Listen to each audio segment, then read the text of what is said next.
They didn't attack you from the front. They smiled. They laughed with you. They sat next to you and listened. You felt it, didn't you? Something was off. Because when you start rising, when your mindset sharpens, when your presence becomes heavier, they don't send enemies.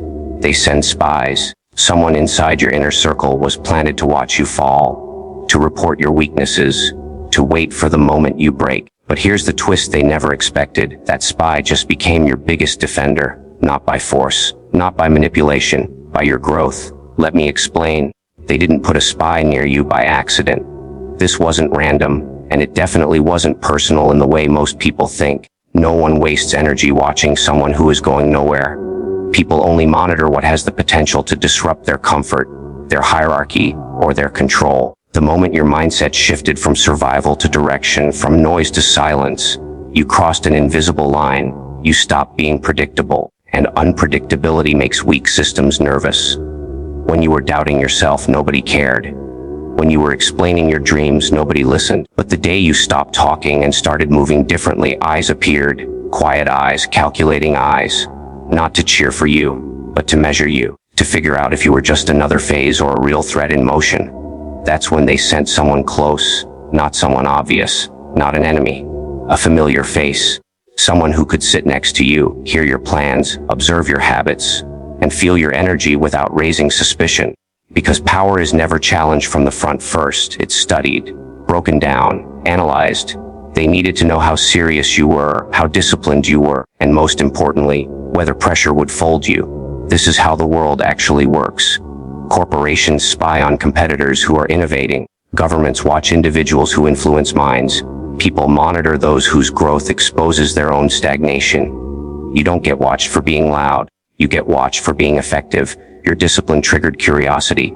Your consistency triggered fear. Your silence triggered paranoia. Because silence means control, and control is dangerous to people who survive on chaos and reaction. They couldn't read you anymore. They couldn't predict your next move. And when people can't predict you, they try to place themselves closer to you. So understand this clearly. The presence of a spy in your inner circle is confirmation that you are evolving. It's evidence that your energy has shifted. No one infiltrates weakness. They exploit it openly. Infiltration is reserved for strength that hasn't fully revealed itself yet. And here's the part most people miss. The spy isn't always sent by someone else. Sometimes it's a self-appointed observer. Someone who senses that if you succeed, their excuses die. If you rise, their comfort collapses. So they watch, they wait, they hope you slip. But the very act of being watched means you're already ahead. You've become a variable they can't ignore. A possibility they can't dismiss. A future they're unsure how to control. That's the cost of potential. When you start becoming more than you were yesterday, you invite attention. Not applause, attention. And attention, when you understand it, is not a threat. It's a signal that you're no longer invisible. You didn't defeat the spy by calling them out. You didn't expose them, embarrass them, or create drama around their presence. That's what most people do when they sense betrayal. They react emotionally. And in doing so, they reveal more of themselves than the traitor ever could. You chose a different path. You withdrew access, quietly, strategically, without announcement. And that decision changed the entire power dynamic. When you stopped reacting, the flow of information died. No emotional outbursts to report, no impulsive confessions, no frustration leaking through your words. You became controlled, and control is suffocating to anyone whose job is to extract weakness. A spy feeds on chaos, on inconsistency, on moments where the mask slips. You gave them none of it. You didn't close the door loudly, you slowly turned off the lights. Every time they expected you to vent, you stayed composed. Every time they expected panic, you responded with calm. Not fake calm, but grounded, disciplined restraint. That's what starves someone who came looking for cracks. They sat close enough to hear your silence, and silence gave them nothing to weaponize. You also stopped oversharing without making it obvious. You didn't suddenly become cold or distant in a way that raised alarms. You just became intentional. Plans stayed in your head. Moves happened before explanations. Results replaced promises. When someone has no access to your internal world, they lose relevance in your story, and relevance is the currency spies depend on. This kind of restraint is uncomfortable at first, because it feels unnatural to withhold yourself. You're conditioned to explain, to justify, to be understood. But understanding is a privilege, not a right. You reclaimed that truth, and in doing so, you forced the observer into a passive role. They were present, but powerless. Watching motion without context is torture for a manipulative mind. What made this even more effective was your emotional neutrality. You didn't treat them like an enemy, and you didn't treat them like a confidant. You treated them like background noise. That ambiguity is lethal. It prevents confrontation while denying influence. They couldn't accuse you of anything, and they couldn't extract anything either. Over time, the imbalance became obvious. They were there to take, but there was nothing left to take. No reactions, no vulnerabilities, no narrative of decline, just steady forward movement. That's when starvation sets in, not physical, but psychological. A spy without information begins to question their purpose. Their role collapses from the inside. By not exposing them, you denied them drama. By not feeding them, you denied them relevance. You didn't win through aggression, you won through absence.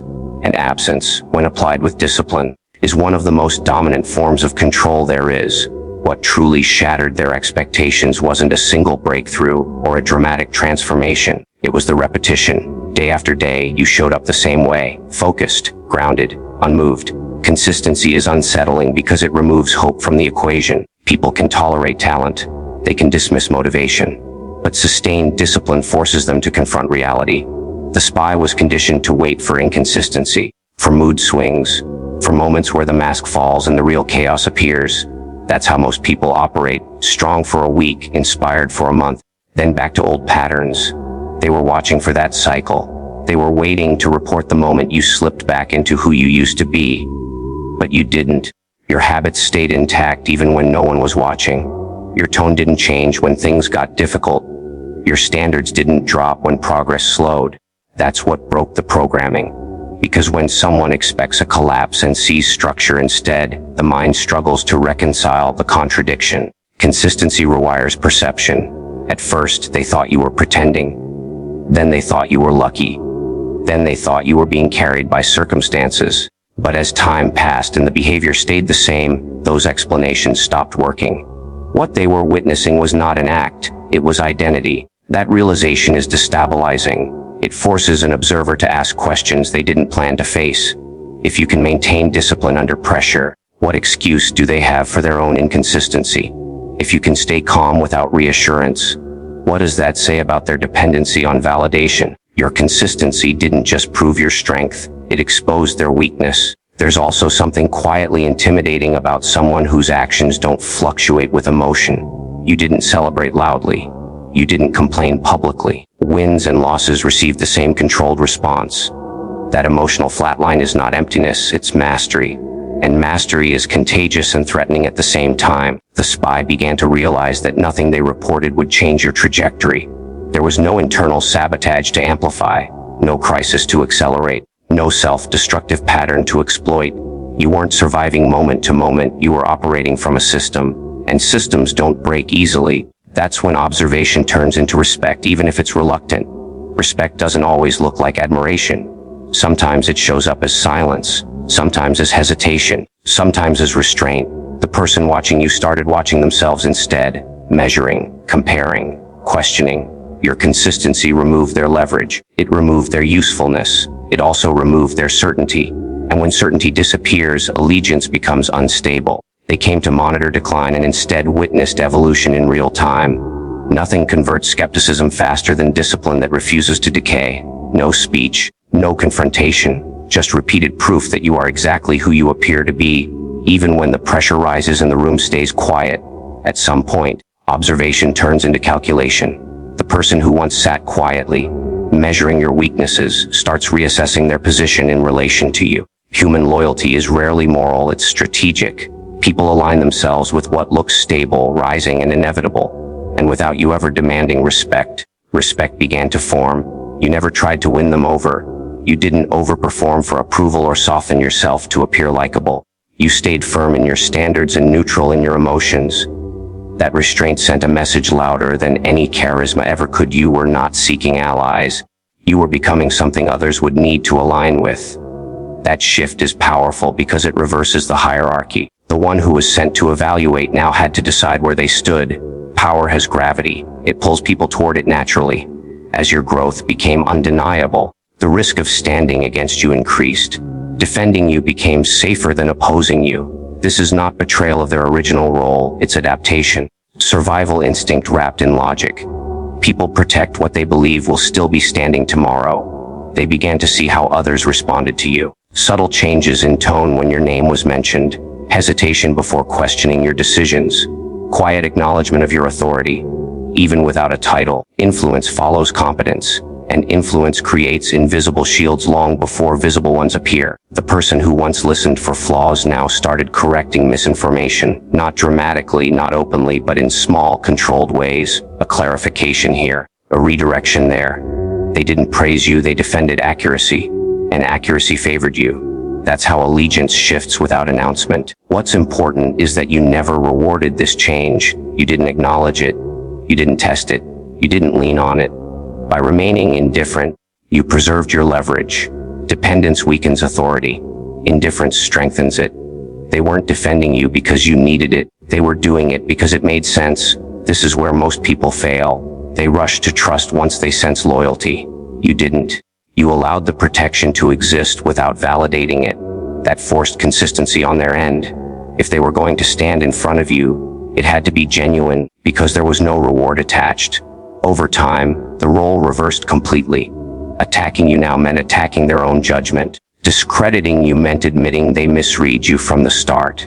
So they doubled down on defense, not out of affection, but out of alignment. You didn't turn an enemy into a friend. You turned a threat into insulation. Someone who absorbs impact before it reaches you. Someone who understands the cost of opposing you better than anyone else in the room. And the most dangerous part, you did it without ever asking, demanding, or explaining. Your presence alone made loyalty the logical choice. What separates the average from the unstoppable is the ability to operate without emotion. You didn't let anger dictate your moves. You didn't let suspicion cloud your judgment. You didn't chase revenge or demand justice. Instead, you focused on becoming untouchable. That is the quiet power that transforms situations, people, and even enemies themselves. When you operate from strategy instead of emotion, everything else falls into place almost effortlessly. Most people move with reaction. They respond to slights, gossip, betrayals, and provocations. Their energy fluctuates with every insult, every lie, every challenge. That makes them predictable. That makes them manipulable. You, on the other hand, created a system of detachment. You decided that nothing external could destabilize your progress. That self-control became your strongest weapon, and the spy noticed. Everything they were trained to exploit, your weaknesses, your reactions, your habits, was no longer accessible. By moving without emotion, you created a scenario where actions spoke louder than words. Every decision, every move, every silent response became proof of strength. You didn't need to confront anyone to assert dominance.